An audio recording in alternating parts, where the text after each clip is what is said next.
last 10 years, I think I've been, trying to find the best cameras in the world, basically. The whole industry has anticipated Canon's next move into cinematography. Now they have come out with, I think, their first real motion picture camera. I like having a lot of creative options. Come on, let's get the ball. I like having everything from a big system to a very small portable system like this. And I think that this camera can reach both ends of that spectrum, which is very unusual. That's a cut, and I think we got the final shot. Very nice. Exit is a piece about a replicant from the future that comes back to save her human person in the past that her DNA was cloned from. I've got to get you out of here. Out of here? What do you mean? We took 6 of these to San Francisco with us, which was a lot of fun. My first reaction was, well, it looks like kind of a newer Hasselblad. I liked it a lot. It's very light, very small. Fits my hands really easy.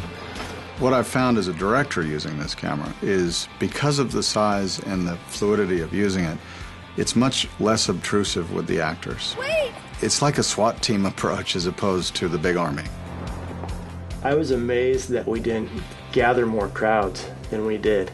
It was pretty easy to pass it off as a documentary or a student film because there wasn't this huge monster crew with big lights and all that kind of thing, We could shoot with 4 cameras on a cable car with the whole crew on the cable car as well. Plus hair, plus sound, plus makeup, plus 20 extras. And these were great for that because they're very sensitive. So we had minimal lighting. Some of the stuff we were lighting with flashlights and stuff. Even just throwing filters over the natural trolley lights. The back kick off a filter, you suddenly see it. You see things that you never saw before in the frame. And so suddenly you're thinking, wow, I've never seen the back kick off a filter, but then again, I've never shot at 16,000 either.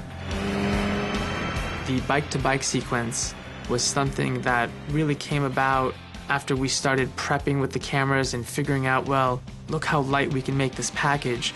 What if we rigged it to a motorcycle and was filming another motorcycle in front of it? Awesome lens, awesome. 8 to 15 in the palm of your hand. And you can throw it on your camera, and you can be up and running that fast.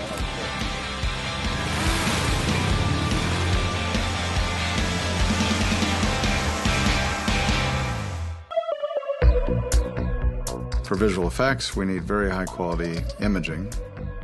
Because the signal-to-noise ratio of the camera is so quiet and the compression is so good, it works very well for green screen. From first impression, seeing the size of the body, seeing the layout, the way that it functions, I was very impressed. Everything was simple, easy to use.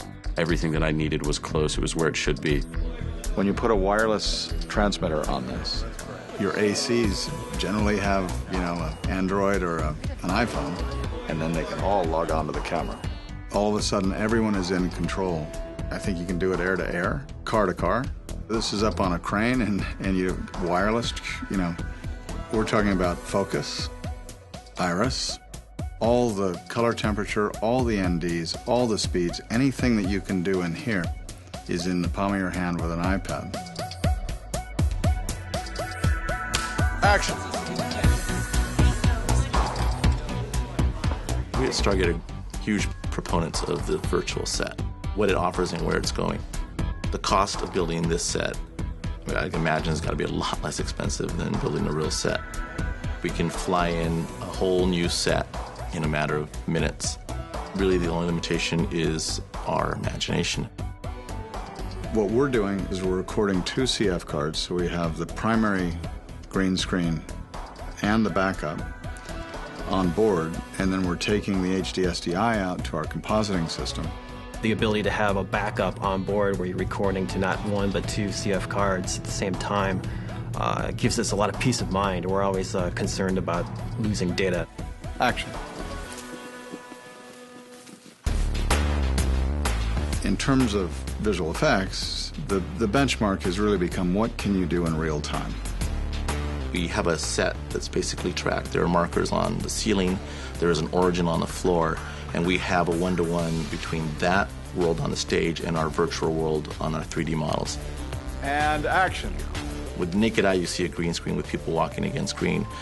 On the monitors, though, you see a real-time composite of our virtual world. You can see your product while you're shooting it in a green screen environment. Cut. We got it. Between the last one. And that, for us, in the virtual backlot, is essential. And that's just a dummy image. That's just what they put there is just a prototype of what it's going to look like. The foundation from which they'll build, and that looked awesome. Sam was actually able to edit with all of our pre-comps, the real-time comped images that we did, so that he doesn't have to edit with green. And those are all timecode matched to our camera masters, which are just green. The workflow is pretty simple. We want to keep everything native as shot. It was extremely important. Since we were a Final Cut house here, I just had to go to the Canon website and get the plugin.